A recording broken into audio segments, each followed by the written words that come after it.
Graça e paz, irmãos, da parte do nosso Senhor Jesus Cristo. Amém? É uma alegria muito grande poder estar aqui nessa noite, junto com os irmãos. Deus nos dá a oportunidade de servi-lo e quem somos nós para dizermos não, né? Então, vamos ficar de pé, irmãos, e vamos abrir as nossas Bíblias no livro de Jó, capítulo 1.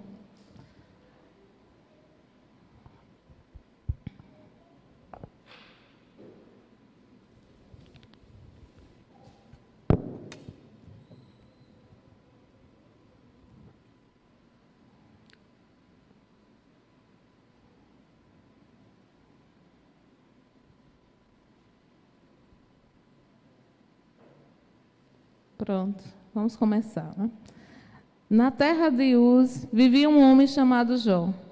Era homem íntegro e justo, temia a Deus e evitava fazer o mal. Tinha ele 7 filhos e 3 filhas, e possuía 7.000 ovelhas, 3.000 camelos, 500 jumentas de boi e 500 jumentos, e tinha muita gente a seu serviço. Era o homem mais rico do Oriente.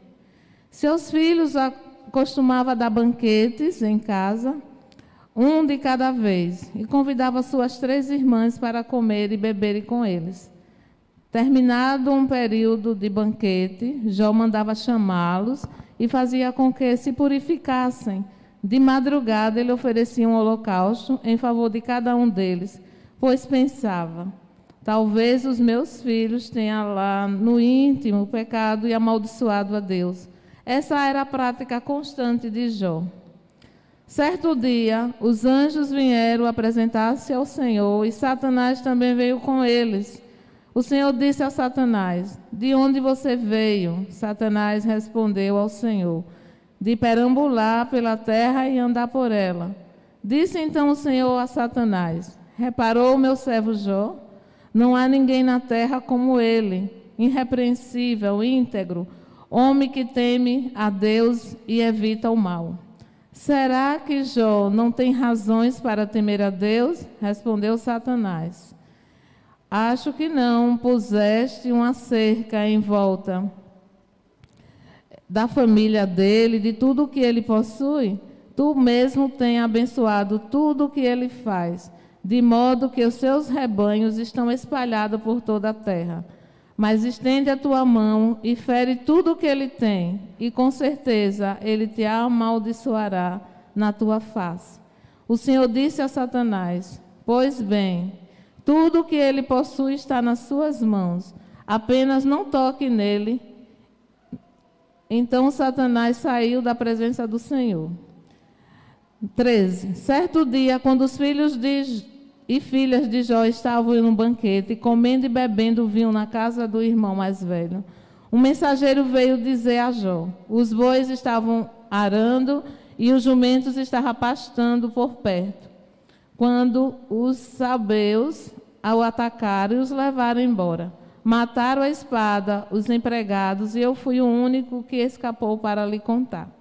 Enquanto ele ainda estava falando, chegou outro mensageiro e disse: fogo do céu caiu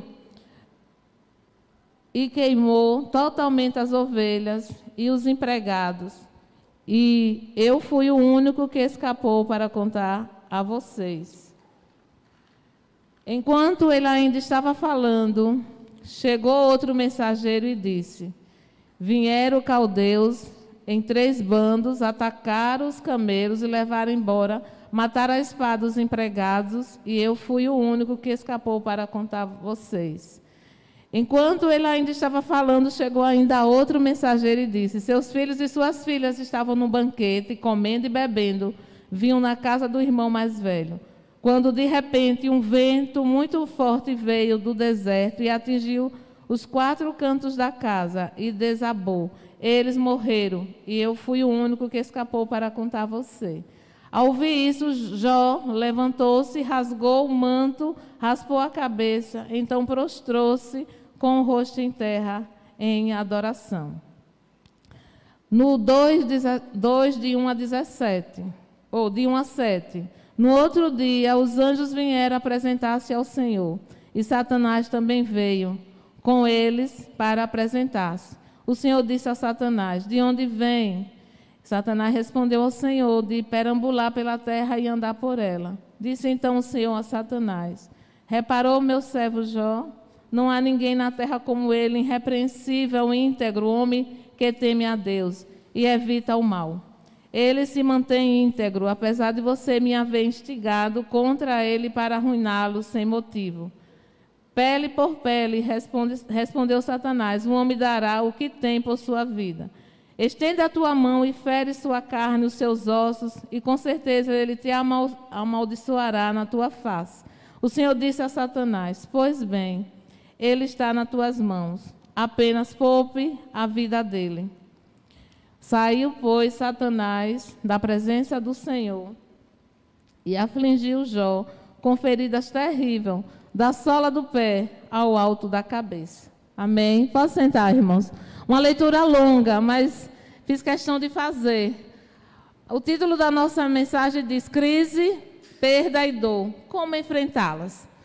Então, não tinha um contexto mais completo, né, que nós pudéssemos descrever esse panorama que muitas vezes temos ouvido, né, e muitas vezes vivenciado também. Né? O que mais ouvimos falar nesses últimos dias é sobre crise, sobre perda, sobre dor. Não tem um canto da terra que não tenha sofrimento. A terra está sofrendo, está oprimida, está em crise. E nesse contexto, né, que eu li de Jó, né, no primeiro relato, fala que Jó era um homem como um de nós, um homem com sua vida normal, um homem que era, né, tranquilo, tinha uma família. Jó tinha condições econômicas muito favoráveis, era um homem que vivia tranquilamente, talvez como cada um de nós aqui nessa noite. Mas, de repente, acontece algo. Né? Acontece algo que surpreendeu a Jó, porque é de repente. E aí foi um acordo que foi selado no céu. Um acordo entre as trevas e a luz, que é Deus. E aí, né, Jó foi usado como alguém que tinha condições de passar por essa crise, pela dor, pela perda. E Satanás não brincou, né? Ele não poupou sofrimento para Jó. Em um único dia, aconteceu uma série de tragédias na vida de Jó. Tragédia após tragédia. Situações de sofrimento, de angústia, de dor, de desespero. E até então, ele só, no primeiro relato, né, de tragédias, ainda ele não tinha tocado no seu corpo físico. Já no segundo, ele tocou também na sua saúde. Não tem coisa maior para tirar nossa paz do que não termos saúde. Né? A gente até pode passar com pouco dinheiro, a gente pode passar com uma situação, né, não mais ou menos, mas quando mexe na saúde. E Jó não mexeu só numa área da saúde. Às vezes, nós só temos uma área da nossa saúde que está afetada. Não é? Mas Jó teve todas as áreas da saúde dele afetada. Diz a palavra de Deus que ele não tinha um lugar no seu corpo que não tivesse enfermidade. Diz que era da cabeça até a planta do seu pé. Então, Jó é um exemplo vivo de que existe crises, existe perda, existe dor, que é incalculável. Ele sofreu muito. Sempre, né, as dores, o sofrimento, ele é fruto de uma relação, né, de coisas que acontecem. Geralmente ela vem acompanhado, a crise ela vem acompanhada de dor, de angústia, assim como aconteceu com Jó. Ela vem sempre querendo, né, colocar aquela pessoa que está sofrendo numa situação desesperadora. Muitas vezes ela vem acompanhada de complexo, de inferioridade. Por quê? Porque quando uma pessoa está numa situação de sofrimento tão grande, no desespero, aflora esse sentimento. Vem dentro dela aquele sofrimento de que acontece isso comigo porque eu sou fraco, está acontecendo isso comigo porque eu não sou forte, eu não tenho coragem, é porque eu realmente não sirvo. E aí, ele não consegue coordenar o rumo da sua vida normal. Jó tinha uma vida normal, de repente tudo mudou. Tudo mudou. Ele se encontrava agora numa situação que não era mais a mesma. E sem nenhuma perspectiva de voltar a ser como era. E sempre, né, quando acontece isso, a crise, ela traz consigo um poder de incapacidade tão grande. E a crise também, ela promove ansiedade, ela promove perturbações, ela promove sofrimento, sentimento de menos-valia, ou seja, de baixa estima. Ela também promove depressão, doenças psicossomáticas e, às vezes, até agressão. Uma pessoa, quando está numa crise muito grande, ela se torna até um pouco agressiva. Então, a crise não escolhe a quem ela vai atingir. Ela pode acontecer de repente. Ela pode acontecer com a perda do ente querido. Ela pode acontecer através de um divórcio, né? Através das drogas que invadiu a sua casa, através de um filho. Ela pode acontecer também através do desemprego. Hoje é tão comum a gente ver essas crises acontecendo, principalmente durante esse período de pandemia. Quantas pessoas entraram em crise? Quantas pessoas não dormem mais tranquilos? Quantas pessoas estão, né, precisando tomar medicação controlada, porque perderam o controle da sua vida emocional, não tem mais controle, está tudo removido, está tudo revirado, removido não, revirado. A sua paz foi removida. Então, geralmente, isso tem acontecido. Então, o divórcio, a perda, a calamidade, a tragédia, um acidente, tudo isso pode causar uma crise sem precedente. Então, eu quero destacar hoje 3 crises mais presentes na vida do ser humano. A primeira crise que eu quero destacar é a crise de desenvolvimento. Essa crise, ela ocorre em momentos específicos ao longo da vida humana. Ela também são experiências previsíveis. No caso, pode acontecer ainda na infância.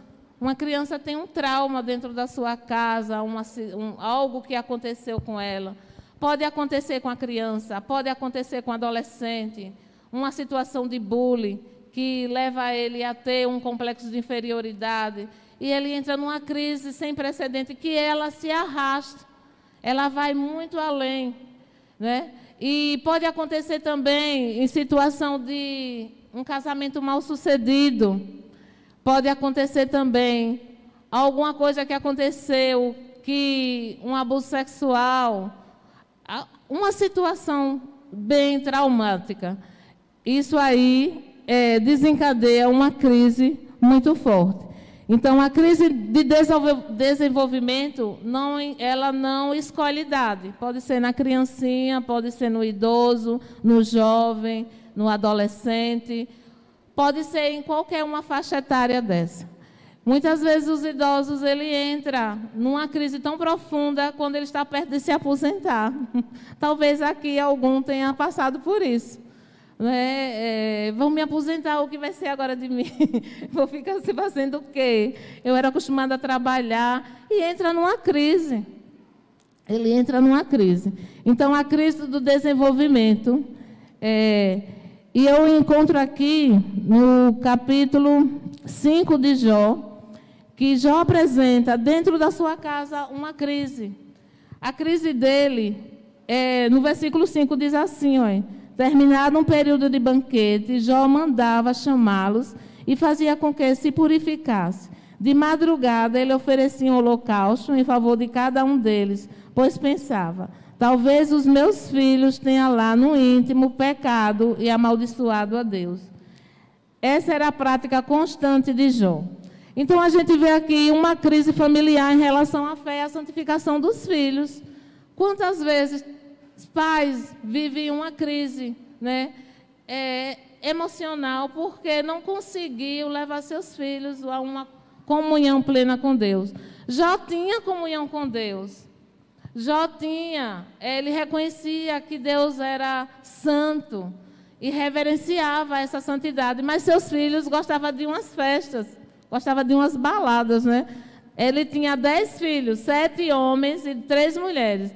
Diz o texto que eles, os homens faziam as festas e levavam as mulheres, né? As irmãs para festejar. Então, 7 filhos festejando. Imagina, se eles escolhessem uma vez por mês, todos os meses praticamente, né? Tinha várias festas. E Jó, né, ele teve, em algum momento lá, na infância dessas crianças, alguma coisa aconteceu. Então, foi uma crise de desenvolvimento que perdurou até a fase adulta. Ele tinha essa obrigação, esse compromisso de livrar os seus filhos da morte.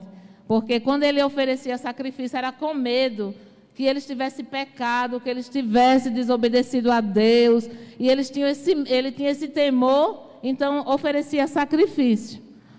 Outra crise que eu quero destacar é a existencial. Essa crise acontece em meio às situações citadas, nessa crise do desenvolvimento, sendo que ela tem algo particular. As pessoas que passam por essa crise existencial, ela se pergunta sempre, quem sou eu? O que é que eu estou fazendo nesse mundo? Para que eu vim? Para que eu nasci? E muitas vezes, né, ela não consegue enxergar que ela perdeu a visão, a autovisão, né, dela mesma pessoal e da vida como um todo. Então, ela também segue com esses questionamentos em relação à fé, em relação a valores, em relação a relacionamento, então, a relação a série de coisas, a futuro. Ela não consegue pensar assim, não, eu estou nesse mundo porque eu fui criado para servir a Deus. Quando ela está nessa crise existencial, ela só faz perguntas negativas. Né? Será que Deus existe mesmo? Será que foi uma boa eu não ter nascido? Então, nós podemos também ver Jó com esse comportamento. Jó, depois dele ter sofrido tanto, todas essas perdas, todas essas questões, ele diz lá em Jó 3, de 1 a 3, depois disso, abriu Jó a sua boca e amaldiçoou o seu dia, o dia que ele nasceu. E Jó falando disse, pereça o dia em que nasci e a noite em que se disse, foi concebido um homem. Depois de tantas tragédias que Jó, né, de perdas materiais, de perda de uma família, desestruturou completamente, os seus filhos morreram, perdeu a saúde, perdeu tudo, até os amigos. Jó teve que ficar à margem da sociedade, porque a situação dele de saúde era tão trágica que ele não podia conviver no meio dos sãos. Ele tinha que ficar afastado, ele tinha tumores no corpo. Ele deveria até ter mau cheiro, hein? Então, ele ficava afastado. Então, foi uma crise sem precedente. Então, Jó disse, vivendo essa crise existencial, ele disse, maldito o dia que eu nasci. Amaldiçoou o dia que nasceu. Amaldiçoou, porque ele disse, eu nasci, maldito. Ele nem queria nascer, ainda diz mais assim. Jó amaldiçoou tudo que envolve a vida. Então, no 3:11 ele diz, porque não morri, eu desde a madre, e em saindo do ventre, não expirei. Ele diz, porque eu não morri dentro da barriga. porque depois que eu saí eu não morri. Então, grande era o desespero desse homem. Era um homem que temia a Deus, era um homem que tinha uma vida de ligação com Deus, mas ele estava vivendo uma crise existencial. E essa crise existencial, ela se desencadeia devido à crise que ele tem, né, de coisas que aconteceu na vida dele. Então, ele, não só ele amaldiçoou o dia que ele nasceu, mas ele amaldiçoou o dia, a noite, o firmamento, a luz. Ele saiu revoltado. E, geralmente, é um comportamento de revolta que nasce dentro de nós, né, quando passamos por crises profundas, por crises trágicas, por crises, né, que, às vezes, na nossa mente, não consegue dar uma direção e parece que é uma coisa que não vai ter mais solução. E a única vontade que temos é de morrer, de tirar a nossa própria vida. Alguns de nós já deparamos com pessoas com essa mesma situação. Eu vivi isso na minha vida, na minha fase de adolescência. Eu tinha complexo de inferioridade, de rejeição. Eu não me sentia amada, né? Fui rejeitada no ventre da minha mãe pelo meu pai. Não conheci meu pai, né, no início da minha vida. E eu passei do meu nascimento até 15 anos sofrendo com depressão profunda e o meu desejo era morrer. E eu vivia me mutilando, fazendo algumas mutilações no meu corpo, fazia greve de fome. E certa vez, eu estava com 15 anos, eu tentei tirar a minha própria vida. Tão grande era a angústia, tão grande era a crise existencial que começou lá, na crise do desenvolvimento, quando eu era criança. Essa crise nasceu lá. Né? Quantos adultos hoje que têm crise existencial porque desencadeou essa crise lá na crise do desenvolvimento? Na adolescência, né? Quando era jovem, uma experiência, né, que teve que não foi bem sucedido. E eu sofri. Quando foi um dia, eu disse, é hoje que eu dou cabo da minha vida. E aí eu tomei um veneno muito forte, depois de estar 3 dias sem me alimentar. E eu disse, hoje acaba tudo, resolve tudo. Mas Deus, Ele é fiel. Ele tem planos na vida da gente. Deus, Ele sempre está no controle, apesar de acharmos que não. Eu não era crente, viu, irmãos? Eu só aceitei Jesus com 17 anos e meio. E aí eu fui parar no hospital, mas eu fiz de tudo para morrer. Eu fui espumando para o hospital e botava um sonda e eu tirava. E eu tentava de todo jeito dar cabo da minha vida. Mas Deus tinha propósito, então eu estou aqui, né? Glória a Deus por isso, porque Deus poupou a minha vida. Deus me fez uma cura, uma libertação, porque Ele tinha projeto para mim. Então, a crise existencial faz de um homem como Jó, temente a Deus, que se desviava do mal, que foi elogiado diante das trevas.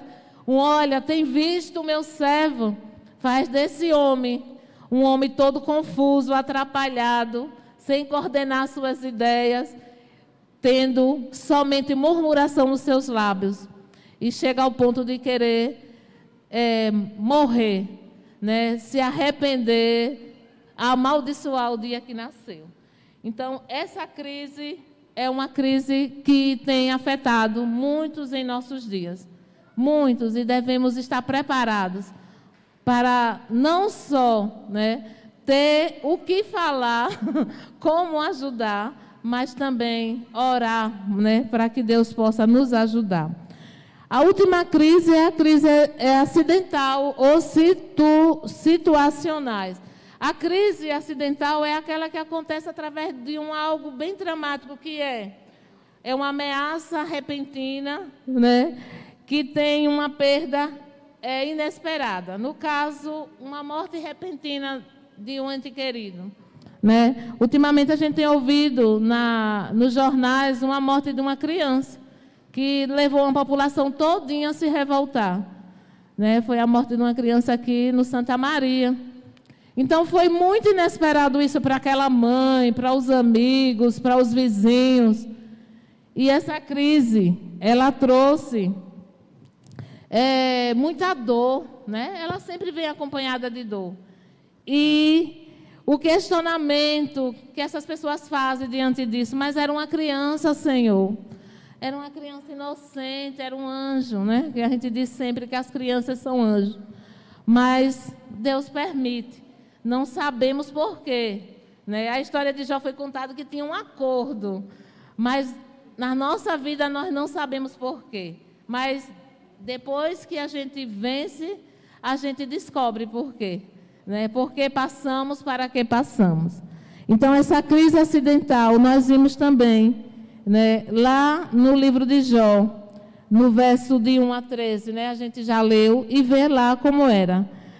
Ele se envolveu tanto nas crises acidentais, porque Jó, ele teve aquela grande crise existencial devido a esse monte de acontecimentos. Essa crise acidental levou ele a ter a crise existencial. Ele ficou tão apavorado com as perdas, né, porque foi de uma hora para outra. Já pensaram, de uma hora para outra, eu perco minha casa, eu perco meu marido, eu perco minha filha, saio perdendo tudo. Não tem controle sobre isso. As emoções da gente não vai ter controle. Então, Jó passou por essa crise acidental que levou ele à crise existencial.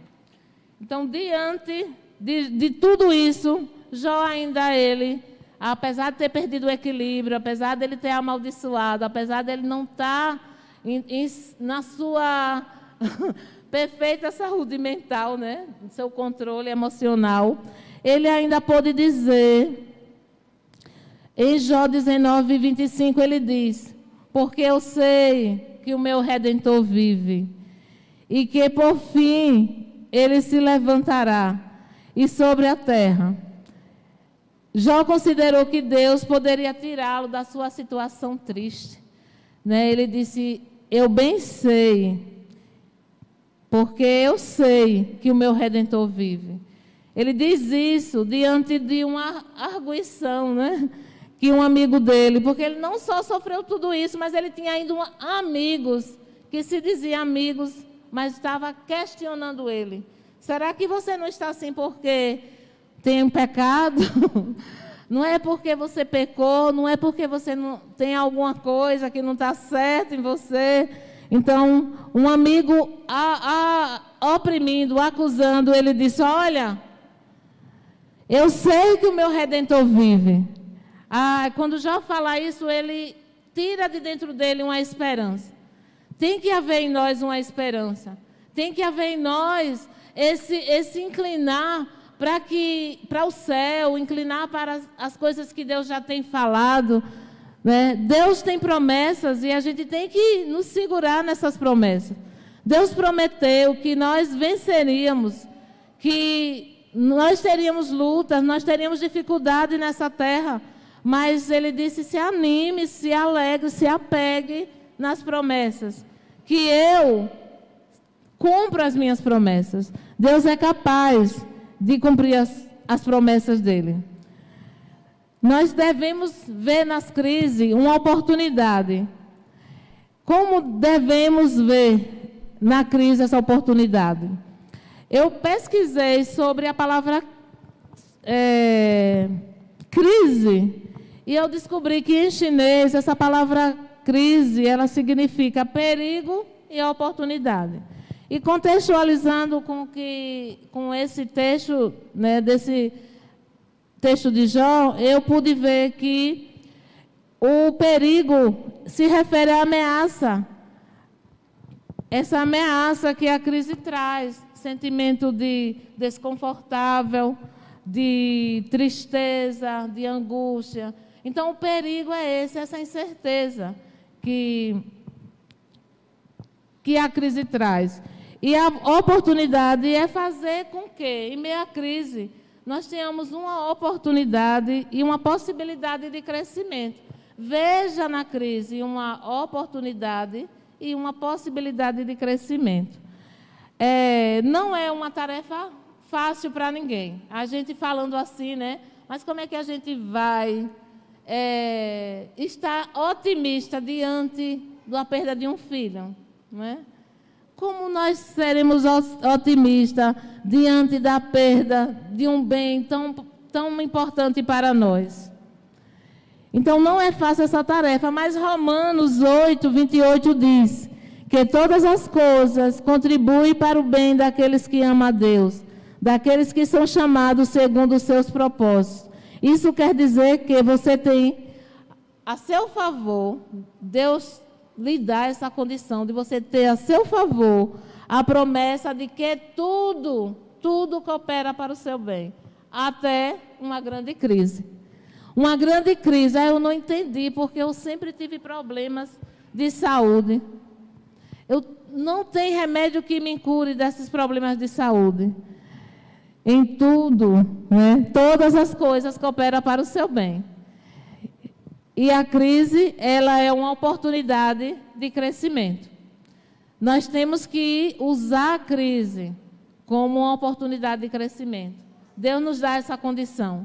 Deus é fiel em todo o tempo. Então, eu tenho alguns conselhos para vocês, para fazer da crise um momento, uma oportunidade de crescimento. A primeira coisa é fazer com que a crise seja, enfrentá-la com confiança e certezas renovadas. Né? Para que você faça da crise um momento de crescimento, você precisa enfrentá-la com confiança e com certeza renovada. Um dos hinos do cantor cristão, o 344, a segunda estrofe diz assim, olha, firme nas promessas que não vão falhar, venço as tempestades do revolto mar, todo medo e todo mal vou derrotar, firme nas promessas de Jesus.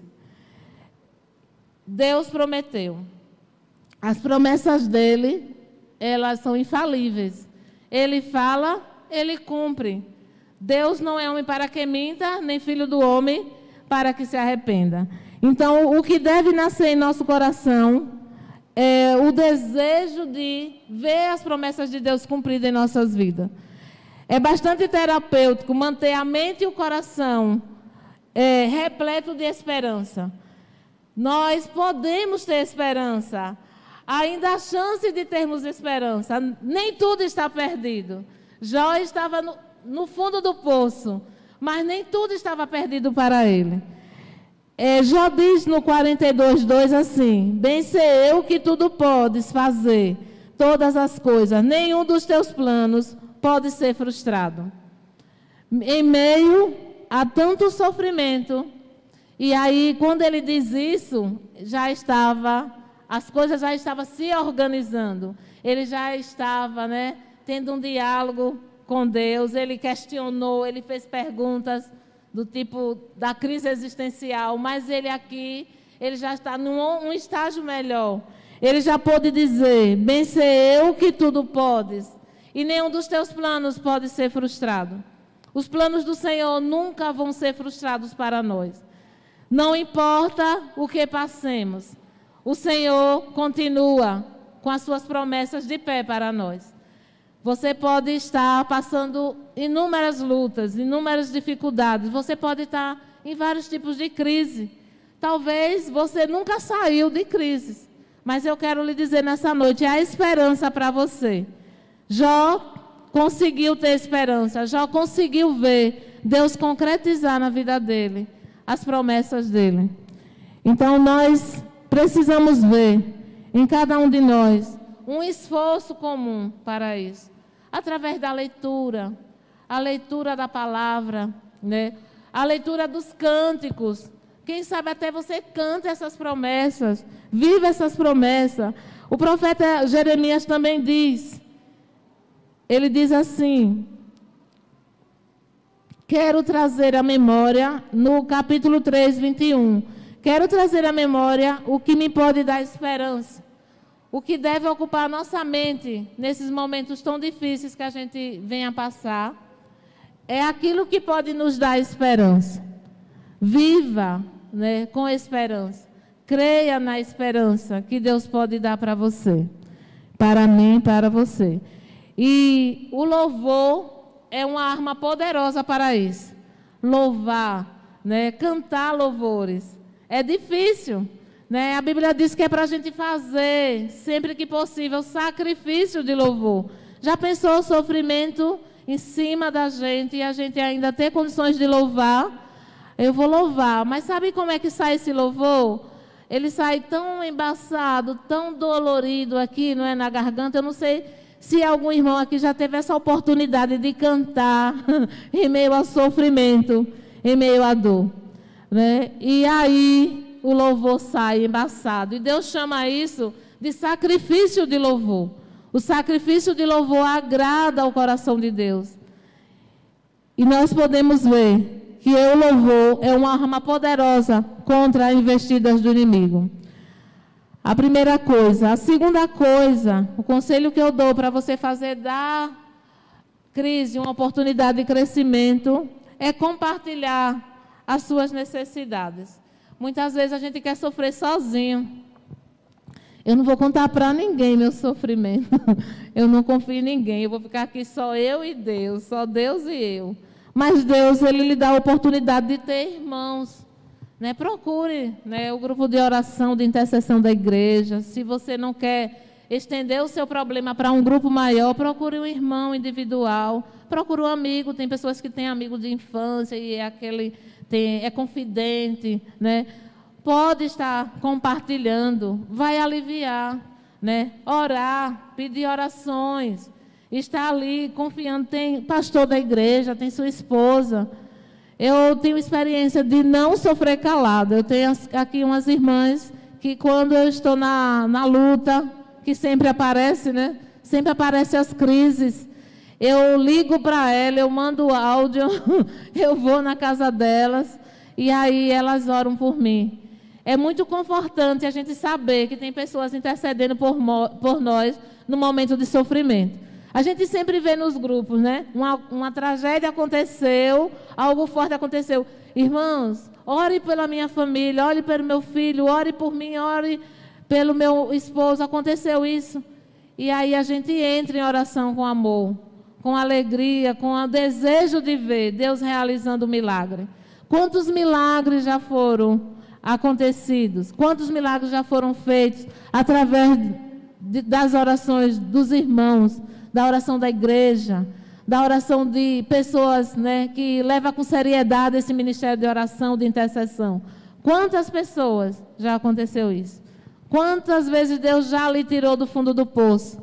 Deus já tirou de uma crise existencial, de uma crise acidental, não é? Então, que você possa, irmãos, estar compartilhando.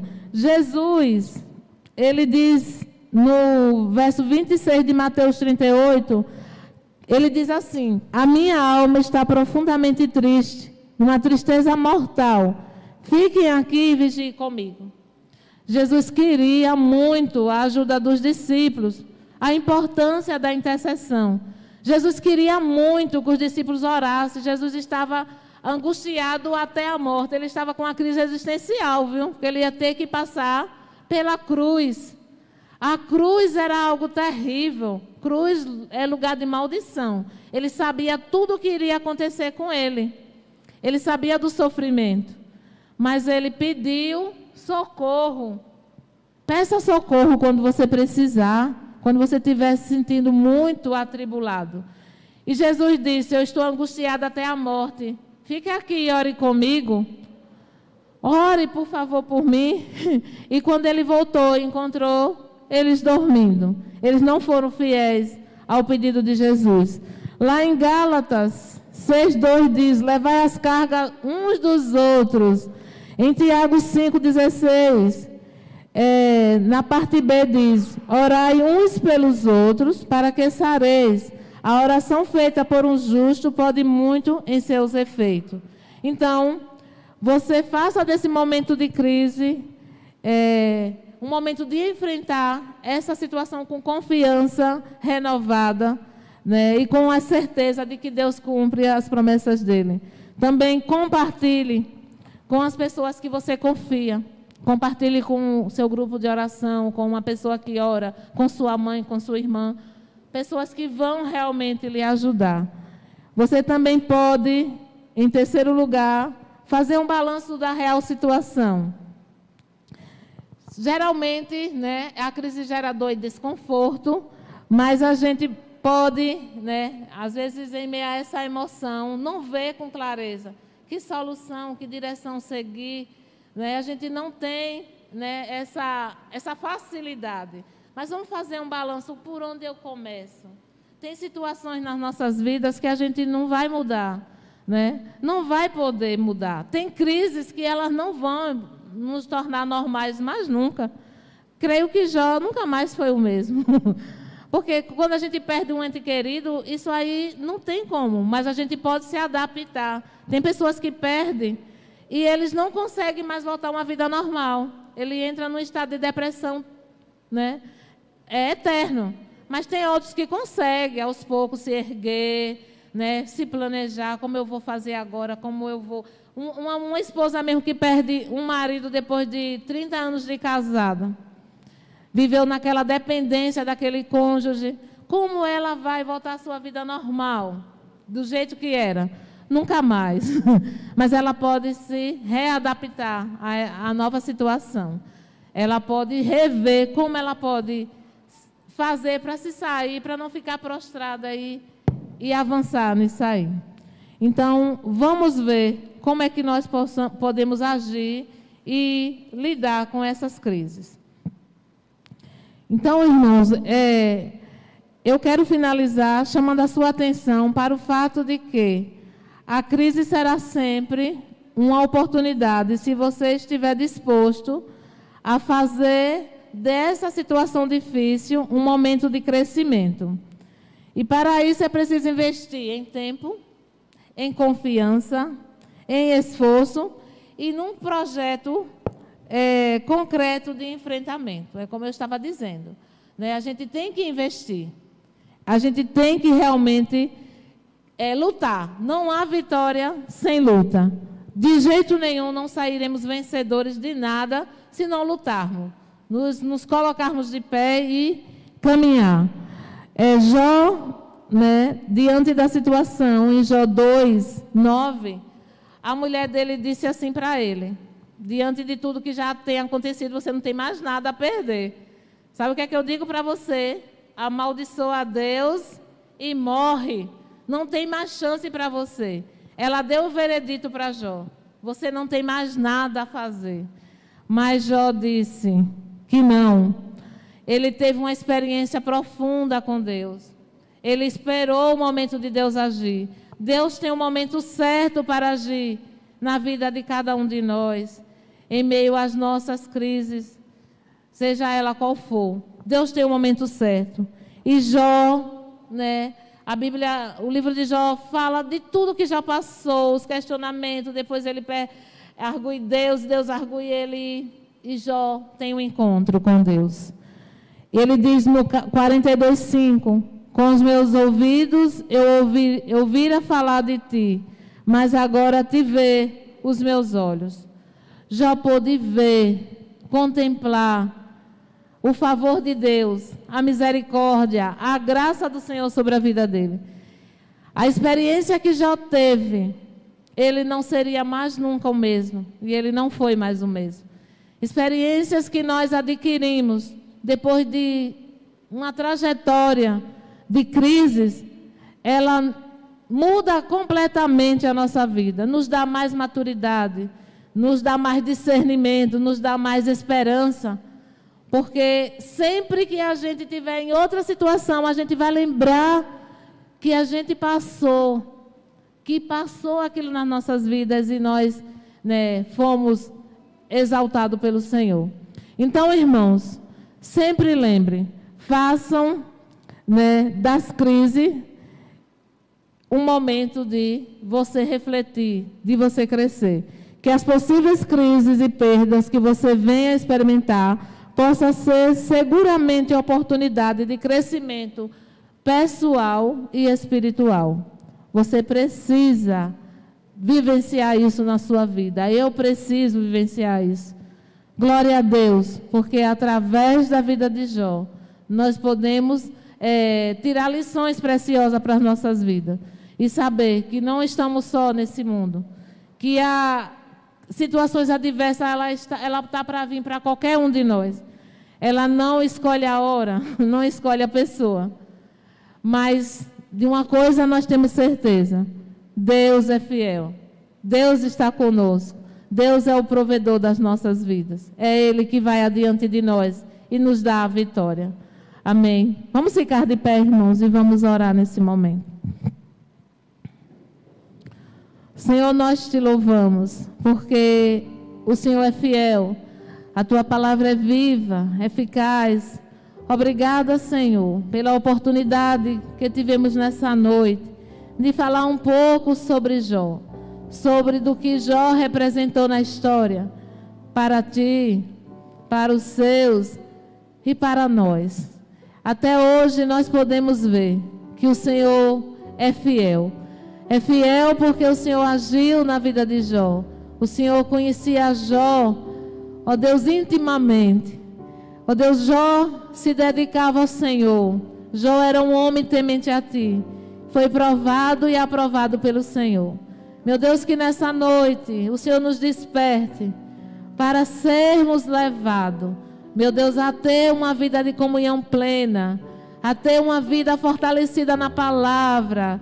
Ó Deus, ter uma vida fortalecida na tua presença, na oração, no louvor, para que em meio às dificuldades, em meio às crises que possam vir sobre nós, nós possamos crer como Jó creu.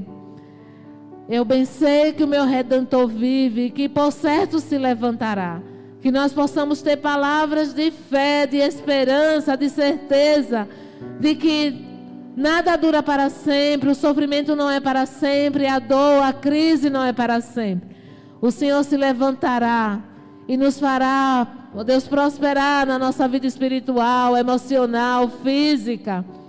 E nós podemos no final dizer como Jó: cresci na comunhão com Deus.